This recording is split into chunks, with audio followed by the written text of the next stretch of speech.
Hey guys, it's 21 Maxwell here, and welcome to episode 98 now of the TNA Impact Wrestling TEW2013 Let's Play. We're 2 weeks away from Destination X, and we have another episode that's just going to build towards that, and hopefully another episode where you'll kind of connect with the characters and understand where we're looking to go with the storyline. Before I forget, I'm just going to quickly save it, so if I've not saved it yet. Anyway, enjoy the show, guys. We're going to book it, because I haven't said we're going to book it either. Let's see, actually, we'll check size. I think probably working on the Great Lakes again, just to be safe, and Puerto Rico. So let's have a quick look at the spillover.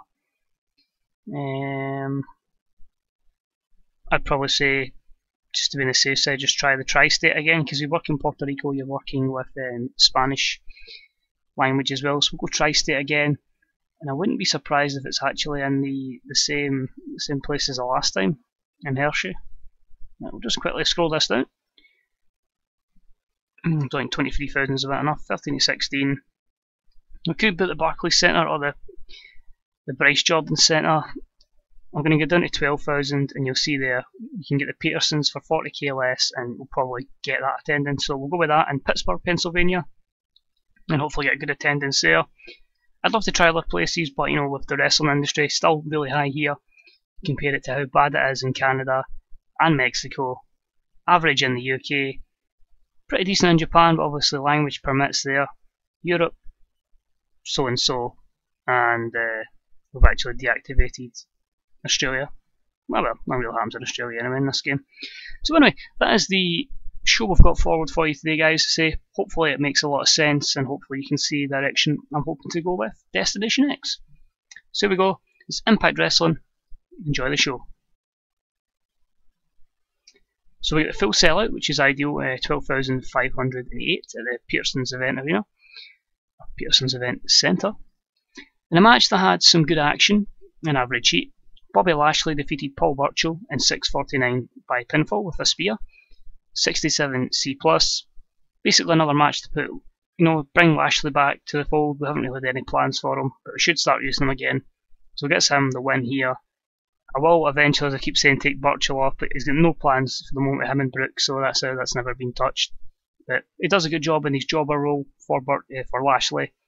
No skill improvements, but I'm still happy with that rating. And about that featured great action and average heat, Chris Hero defeats Davey Richards in 9:46 with the Death Blow, a 77B. I knew these two would deliver, so I'm more than happy with that. And that gives Chris Hero a good little win in the pre-show. This I was hoping to get in the 70s as well, but only a 68 C+. In a match that had some good action and average heat, Ricochet defeats Philip Kendrick in 10:30 with the Chocolate Rain. No skill improvements there, and it's just really inconsistency and not playing up to the crowd. But I was hoping to get the crowd going.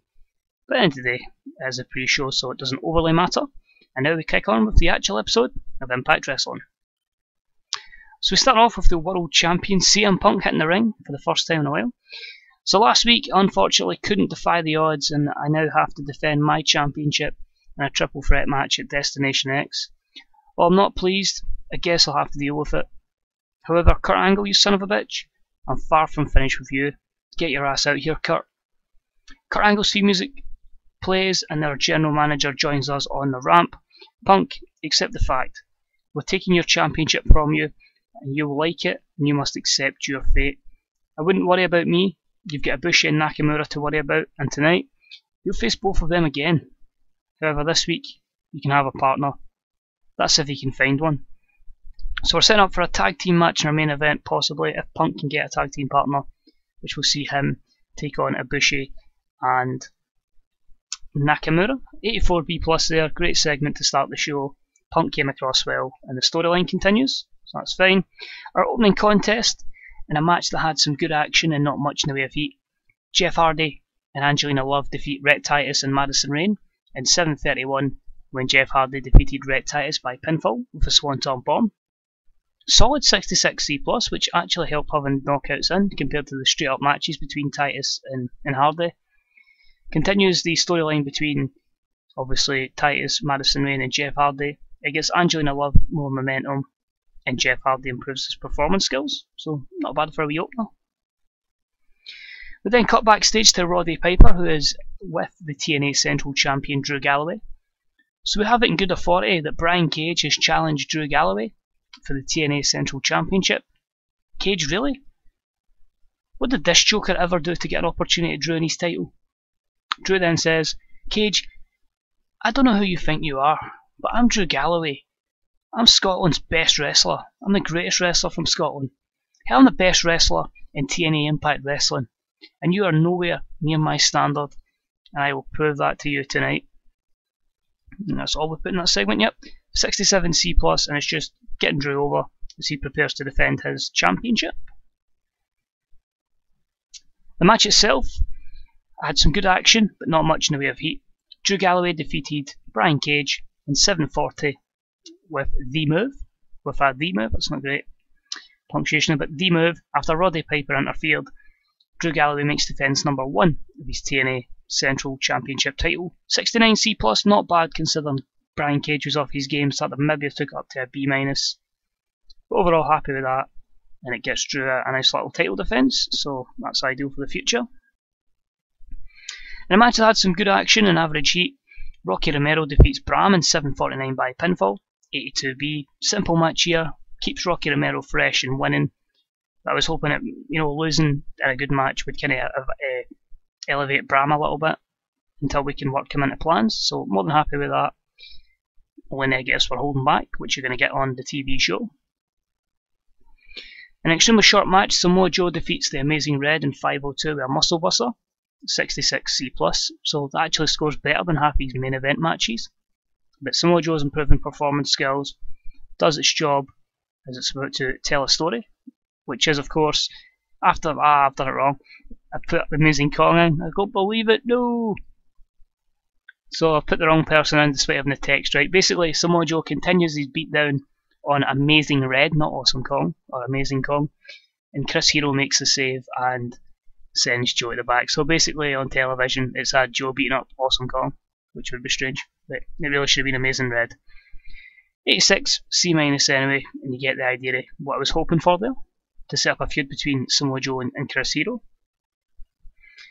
Now, about the featured great action and average heat, Soldier Ant defeated Masato Yoshino in 8:06 when Masato Yoshino was disqualified when Mascara Dorado ran in and attacked Soldier Ant. 74B-, just to kind of give you an idea where we're going to go with the X Division Championship and really give Soldier Ant some good opponents to get some good match ratings and hopefully elevate the X Division Championship. Then the match that had some good action and average heat, the Killer Elite Squad defeated the Hollywood Supernovas in 9:04 when Harry Smith defeated Morrison by pinfall. 64C, not the best outing from both teams, but Morrison improves technical, Lancelot improves rumble skills. It's just really to give these teams a little bit of filler while our tag champions are in the main event. CM Punk is warming up backstage when he's approached by Ethan Carter III. Yo Punk, you and I haven't seen eye to eye in the past. However, I've seen what's happened to you, man. It isn't fair. You might not trust me, and I get that. But this is too good an opportunity for me to miss. It's to push myself to the next level and hey, maybe one day face you for that TNA title. Punk replies, you know EC3? You'll do. Yeah, I like it. But just remember, if you do go against me, I will come back and I will come and get you. So an 83B+, great between these two guys. It continues the rise of EC3 and the performance of CM Punk was very good. So that is CM Punk's tag partner is EC3. We then cut back to Kurt Angle again in his office. He gets off the phone before he looks around and says to himself, damn, that CM Punk is a pain in the ass. The lights then begin to flicker in his office before they go right out. They pop back on and Kurt looks up and has a look of fear in his eyes. He looks across the room, the camera pans round and written on the wall in black is rest in peace. So is this a signal from someone, from Taker possibly? We can only wait and see, but it's 76 B- there, and that's just to continue to freak Kurt Angle out. We then have a bout that featured great action and a good crowd. Adam Cole defeats Matt Sydal in 7:51 with the Florida Key. Shame to look at a 66 C+. I thought these two guys would deliver together, but apparently not. Negatives were all the usual kind of things between those two, so that's acceptable. Next up, it basically says it's got a CM Punk overhyped intro to try and get a cheap rating instead of the usual promo from Punk. So basically that's just to show you Punk coming from the locker room and coming out for this main event match. And the match itself, and a bout that featured great action and good crowd. State of Mind, the tag team champions, it ended up being a title match. I just thought to try and raise the prestige of the title. Defeat CM Punk and EC3 when Nakamura defeated CM Punk by pinfall while using the ropes for leverage. During the match, we also had Adam Cole run in and attack EC3. State of Mind make defense number 1 of our TNA World Tag Team titles. A solid 83 B+ there. The World title storyline and the Trouble for EC3 storyline both advance. CM Punk improves flying and performance skills. And overall, I'm absolutely delighted with that main event, which just really get held back for a cold crowd.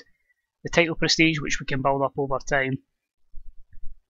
And both guys holding back, or most guys holding back slightly.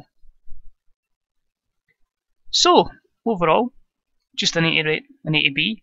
Still good, continuing to increase our popularity in some regions. We managed to get up in 5 regions here again. I just wish at one point we could start targeting the American regions just in case it starts to go, oh, you're not doing very good, we might lose your overness here or your popularity here, and then you're getting down to cult again. And I think ideally we want to stay as far away from the cult as possible and start gearing towards international, I do think though. Let's have a look, see if there's anything here we can sign. Harry Smith heading for injury. Nothing overly massive there. I'm just going to go to my emails. Kurt Angle complaint. Harry Smith needs to heal, so does Joey Ryan. Down to 093, so down again on Bravo. And 822, so down again on Spike, so that's pretty poor. I'm not going to show my decisions because we are looking at 2 big announcements that I'm hoping we can bring in for the 100th episode. I'd like to announce them then if we can get them done. There will be one which we'll announce then, but the other 2 remain to be seen.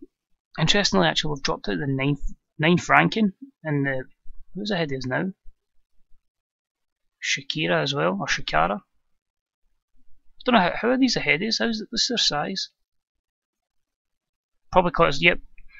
So in the places where we don't have any popularity, in your Chinas and all that, that's where their ahead is. So we really need to start working and getting our TV show out elsewhere, or we are going to be struggling. So that's one thing I'm going to look at. As I say, we start one TV deal with Triangle TV, and hopefully that will get us up in